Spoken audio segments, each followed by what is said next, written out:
Unit 3, Lesson 5, Part A, Elements of Painting. In Part A, we have included the line, form and color. So first we are talking about line. Normally, we say that a form which joins the 2 points is the line. It's very easy to say that this is line. Sometimes an artist draws a line by a brush stroke. Now this line, normally it looks like a line, but if we elaborate it or if we enlarge it 20 times, this line looks like a form. It looks quite strongly with all width, etc., because we believe that the line doesn't have a volume. It has got only a line. But no, I would say that line has got a volume also. The artists have been using line to express or to design intellectually, emotionally, intuitionally. They are using the line in different ways. And line is such an important element of painting. In painting, nothing could be done without the line. With the line, you have the outer structure or the form, which could be said as the contour line, and the form comes out. I draw a human head like this. So those contours, they are drawn by the line. And this line, if I fill up the color there, it becomes a mass. It loses the character of the line. Similarly, I can spread my lines like this, haphazardly, and show my emotion in a different way. So we have to know the lines. There are vertical lines, horizontal lines, diagonal lines. Suppose if I'm throwing some stone, so my posture will be diagonal. With the diagonal, you can show the force, that a force is to be created through this line. Similarly, suppose if I am reclining on a ground, so the line has to be horizontal. And suppose I am very strongly standing just to face a strong problem, then I am just standing like a rock. So it is vertical. So the line, it creates different kinds of expressions, the horizontal lines, the diagonal lines, the vertical lines, and the swirling lines, which can create your emotions in many ways. So the line is to be understood very carefully, and it is to be exercised in detail. See, normally the line we call is the distance between 2 points, and if both the points are shown meeting together, it becomes a line. See, here I have put 3 points and I am joining them, and it has become a curved line. Similarly, I am drawing this pot, and after drawing this pot, I am just going to fill it up. I have filled it up. Now after filling it up, see,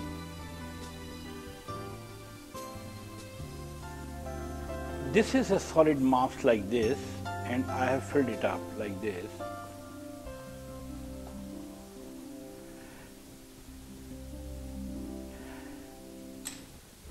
So what happens, you don't see exact line here. Suppose if this line is not visible, only the outer form is visible by filling up. Suppose I filled up with the color. Now what happens, this contour line, see, there is a contour line here, this line. So it works as a contour line. Now what happens, in our work of art or in our given space, we create objects. There could be several objects. One object, suppose 2 figures are standing here. Then there is a water pond here. Suppose there is a tree here. So we create these kind of imagery on it. Here what happens, that contour line gives the definite form here, but then at the same time To give a rhythm to these things or to add extra expressions, we use the drawings also, and we throw our drawings. For example, I show you a visual from a painting, how the artist uses lines despite of his contour lines. See, the figure drawn here by the eminent artist Dharmanarayan Das Gupta, you can see the contour line here being used to fill out a form against the background. Now this is a contour line. But here, another artist, Sunil Das, he uses sweeping lines, fast flowing lines. See, this line is coming here and there are some scratches, doodlings, the brush is moving like this. The sweeping lines are there. These lines are being used for the expression. And how an artist uses the intuitive line.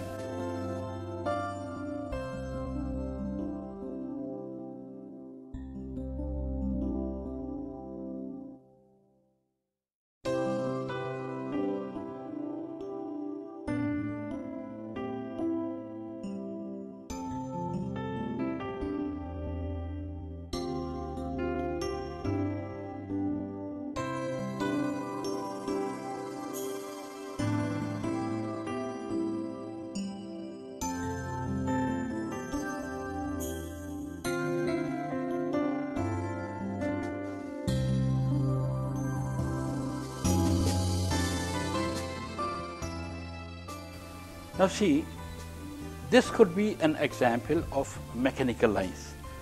Everything I have drawn with the help of this. I have drawn here, this curve has been drawn by this has been drawn by this. So using instruments, various instruments, the artist can create the mechanical lines which are normally used by engineers and draftsmen, etc. But such lines are open to the artist to use if it is demanded by their artistry.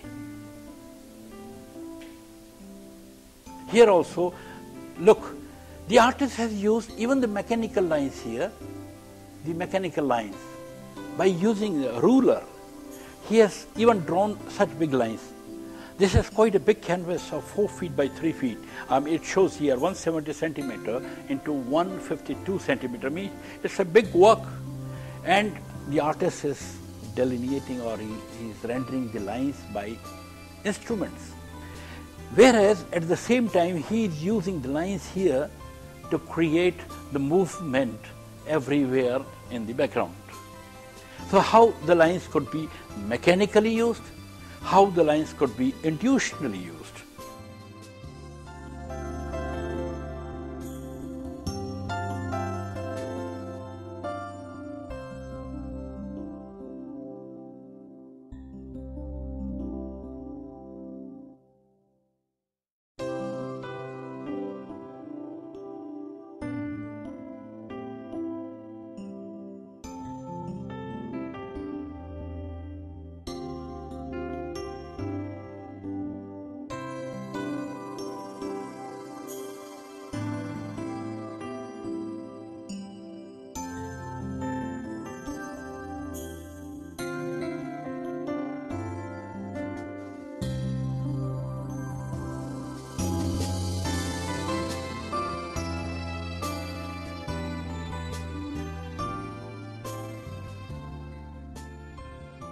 Now see, I have drawn a cow or a bull just running very fast and the figure is diagonal, and then I have created lots of doodling over it.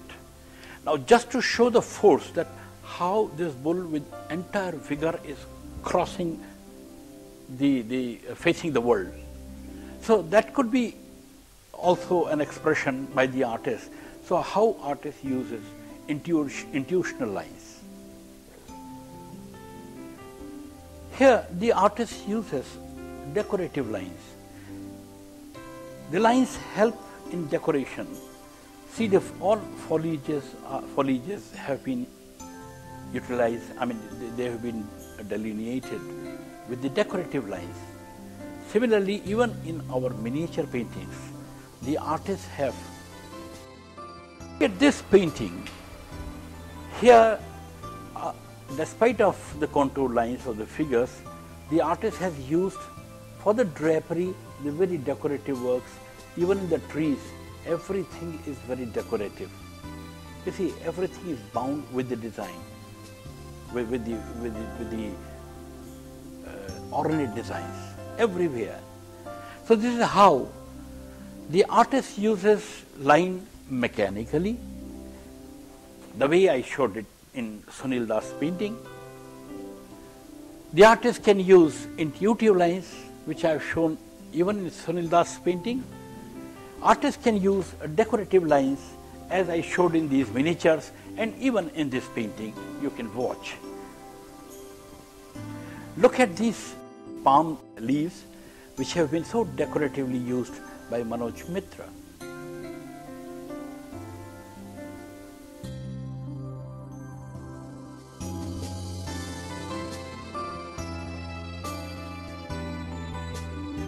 Artist creates his lines by pencil, pen, crayons, using etching needles.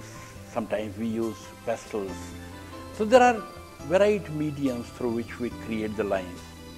Sometimes lines are very wiry, thin, very fine, and sometimes they are coarse, sometimes they have lots of textures, and sometimes, you know, the lines created looks like lines, but if we enlarge them, they look like the form, the thick form. For example, I'll show you here.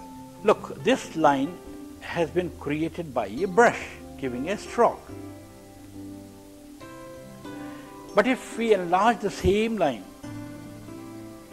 then you see, look at this line. Same line has been enlarged to 10 times, and the line takes such a form, and you can imagine how thick it is. So here, the same line has changed its character.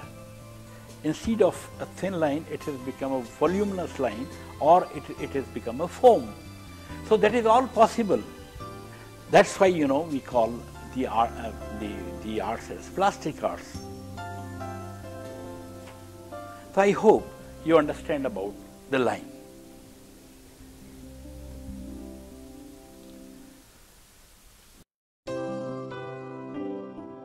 Form.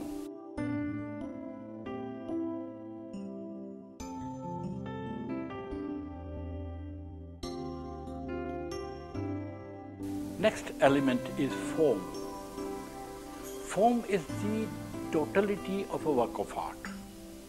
The total expression that we look at the work of art is the form. See, it's very simply, simply if we just take an example of an actor. See, we say that Amitabh Bachchan is in form, and he is doing perfectly. Now what happens, you know, the actor like Amitabh Bachchan, when he performs before the screen, his gestures, everything is very calculated, and he doesn't move out of frame, and he remains in the frame and able to express the character that he is playing. That expression becomes, you know, the form of that man. Similarly, what happens that a work of art, when it goes to the completeness, it is, we can define it as a form, that this is the form of the artist. Now, form could be defined into different ways and could be expressed in different ways. You know, there are artists, for example, here is a painting, look. Now, some people can count this as a form and this as a space, the remaining area. It is possible, but even this is form, the total, where the things are spreading out from the frame and it is covering the entire surface area of the picture. So this is also a form. This is also a form. Look at this picture. You know, see, here this has been cut down and there is a picture behind. You can see, feel the depth here. Now this surface has been painted. You can call it negative form, and this could be called as the positive form. You understand? And in positive form, you can visualize this area as the positive form, this area as the negative form. Similarly, the artist explores his form, but the form has to reach to the completion. Then only it is a form. If there are smaller units, for example, sometimes we are mistaken, and we should not be misguided with the shape as form. See, there is a woman taking bath. There is a pot in the hand, she is throwing the water on it. This is not a complete painting. I don't say that this form is completed. But here, this figure, is an individual unit of the figure. This bedsheet is the individual unit of the of the form. But this and this cannot be independent form. These are separate units. So form means the totality of a picture, how the artist has created the different shapes, how he has united the shapes, how he has placed it into the space, and how the textures have been utilized, how the colors have been juxtaposed, and the totality of a picture is a form. See, when we talk of form, in a given space, if we have drawn any shape, that works as a form provided it has got a complete relationship with the space. Here in this visual, you see the artist has created this form. This is a sculpture by famous artist Satish Gujral. Now, in a sculpture, space is open and space is not restricted here by anything. The space is clear cut. So you can very clearly define that here is this is the form of the sculpture. Because every activity is happening inside this contour line. So this is a form of a sculpture. But when we jump to a painting, in painting all four sides of the canvas or the given space, that starts attacking the shape, whatever we have drawn.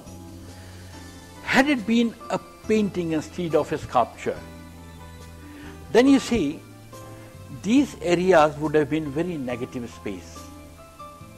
There is nothing wrong in having a negative space, but if negative space is enlarged a little bit here and here and here, suppose I have enlarged the negative space, whereas the sculpture remains at the same place, then you see that space will demand something else here.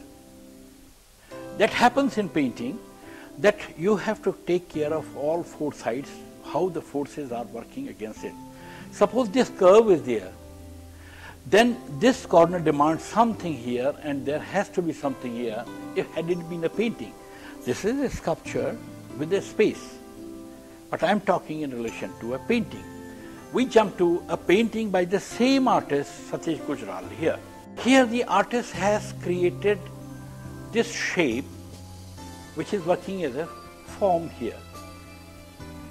But unlike a sculpture, where the space is highly defined like a cutout, here the artist activizes the entire space by various textures. So this is how the artist, creates his own space, and the basic shape through which he is wanting to say something is taken up in relationship to the space. So space becomes most important for an artist to create a form. A positive form is here. This is a negative form here, but the negative form means the space also.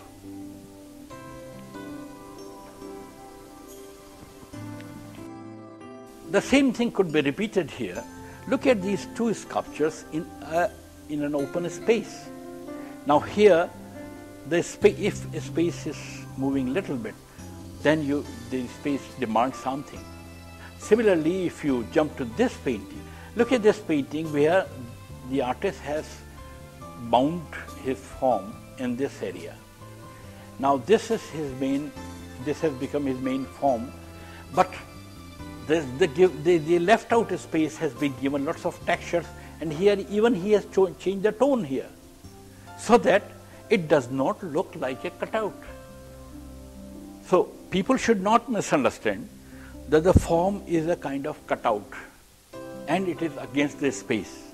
No, the form is the part of the space, and there is a strong relationship of the form and space, and that's how we say it, a good form or a bad form. See, the artists are of different minds. Some of the artists are introverts and some of the artists are extroverts. And this tendency works even in painting. If you are an introvert, then your form starts coming to the center or to the point from where the radials start. Look at the painting of the famous artist G.R. Santosh, an eminent painter from Kashmir, lived in Delhi for his lifetime. Now Santosh uses the tantric imagery of Indian traditional art in a modern way. And here everything is radiating from here. See, it opens up, it opens up, it opens up, it opens up. So, but his painting is not going out of the frame. See, everything is constrained to the center. Either it is radiating and coming back to the center. It is radiating and coming back to the center. Here, Birende, another painter, the senior painter, he also painted something like that, that everything is whirling into the center, center, center, center, because he also belonged to the tradition of tantric paintings. Here also Birende paints the similar kind, with the similar tendency. And there are painters who are extrovert. In the painters who are extroverts, their forms are spreading out of frame. It has no limit. Like mural, their works are going out of the frame. That is the form which goes out of the frame, not the figures or the shapes that artist has created.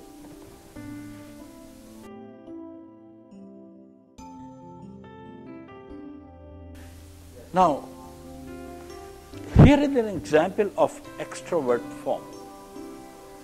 The artist Arup Das paints here the story of Mahabharata.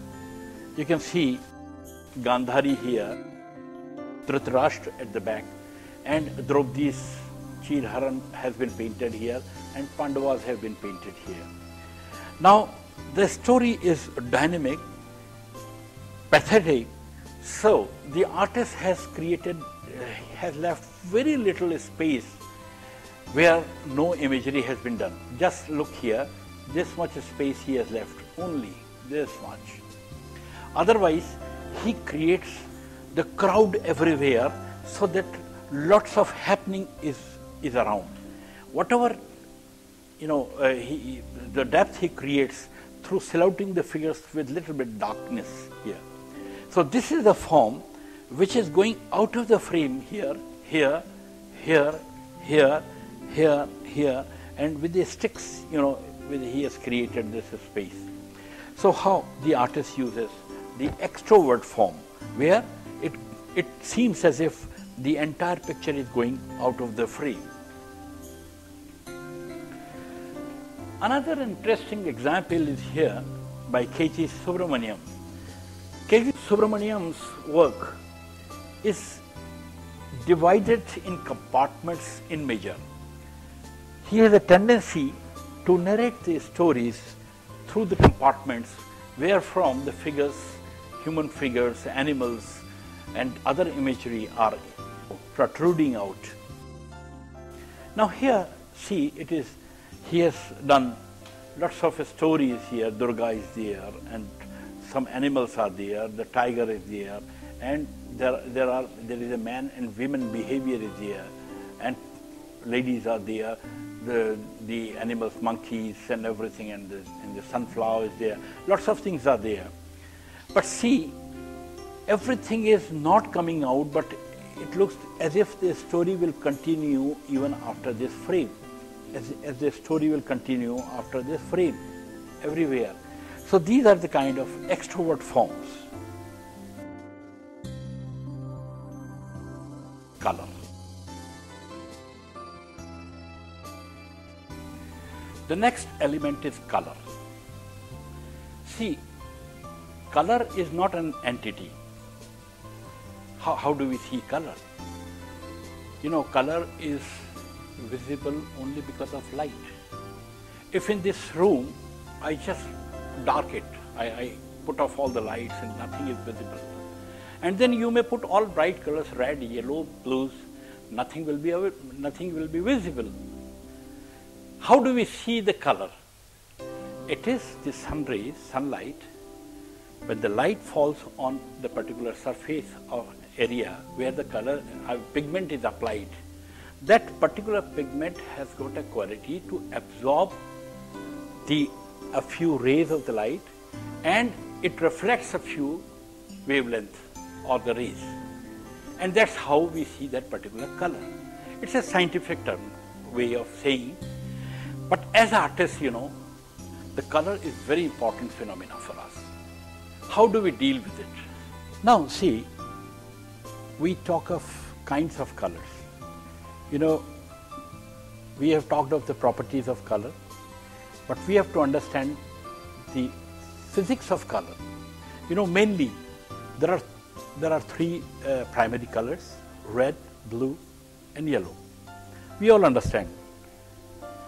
Mind it, red, blue and yellow. These three are primary colors. With these three primary colors, you know, red, blue and yellow, if you mix yellow with the red, the color we achieve is orange. Similarly, with the yellow and blue, we achieve the green. And with the blue and red, we achieve the purple. Now these three colors which we have now achieved out of mixing the two on each side, you know, this is known as secondary color. And after secondary color, you can achieve the tertiary colors between the two. For example, the orange and the red. If you mix, the tone in between will be orangish red. That will be tertiary color. So similarly, after tertiary color, we can have quaternary color also. You know, so primary color, secondary color, tertiary color and quaternary color. So you can, by mixing the two and in between the ranges, you can increase your palette. So how we grow with the palette, that it is not limited to the primary colors only. Now see, these are the basic primary colors: yellow, blue and red. And these three colors, if are mixed with each other, then they create another color. For example, if we mix yellow with the red, it will become orange.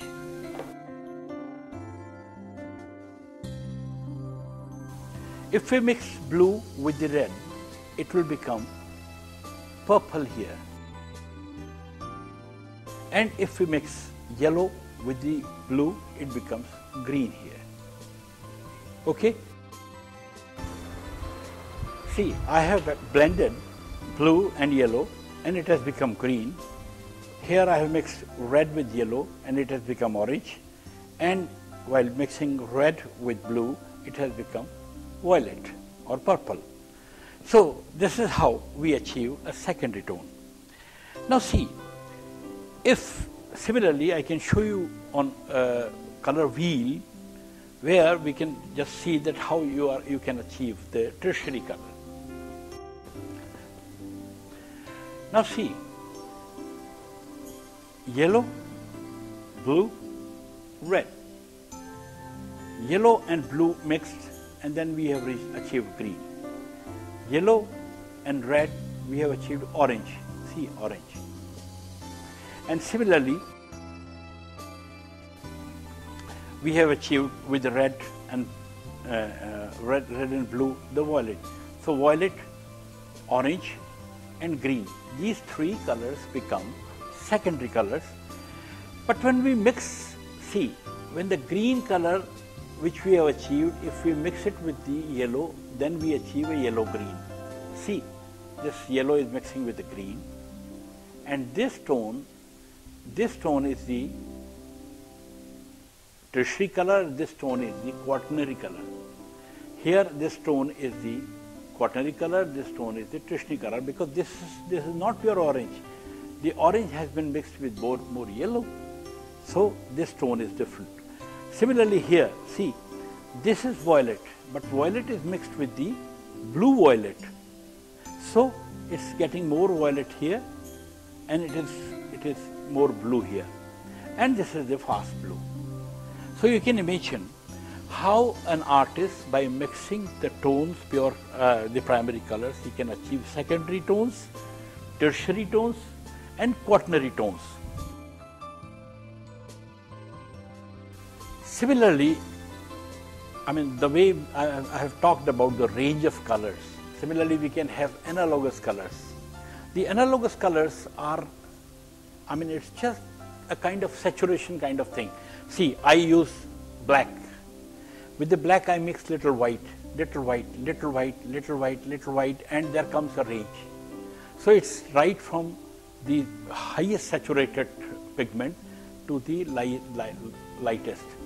And then what happens here, the value is added, and there the value is decreased. So that kind of tone is known as the analogous colors. This is an analogous tone of color, analogous. See, analogous color means I have used red on one side and yellow on one side. Now I am mixing in red little white, more white, more white, more white, more white, more white. Now in this tone I have used yellow and little white, and then I am using yellow, more yellow, more yellow, and more yellow. So how the analogous, this range of analogous colors spreads here between the two basic colors. While painting, many artists choose to use this color against this color or this color against this color. That is a personal choice. That is altogether a different thing. But one has to know how the colors are softened and how the tones between these colors are created. The application of the color is so important to a painter, and before applying the color to the surface, he should be able to understand that there are a few qualities of color. What are these qualities? The scholars have divided it into three parts: hue, value, and intensity. Now what is hue? See, hue is, you say red color, but red, it spreads from crimson to burnt sienna. So crimson, then you can go to rose madder, you can go to vermilion, you can go to scarlet, and you can go to burnt sienna, Indian red. Such a range is there. But all these colors which comes in the red will be known as red hue. Similarly, you can have yellow hue, you can have blue hue. Understand? Now, see, there could be, this is about the hue, that how hue could be enriched with different tones.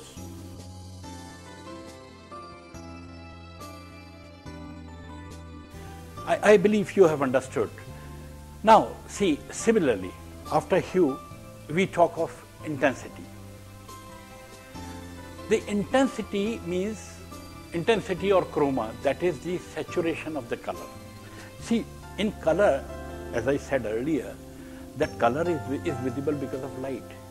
So instead of color, if we say pigment, the material, the substance through which we mix with water or with the oil or with the wax, and it becomes our medium to paint.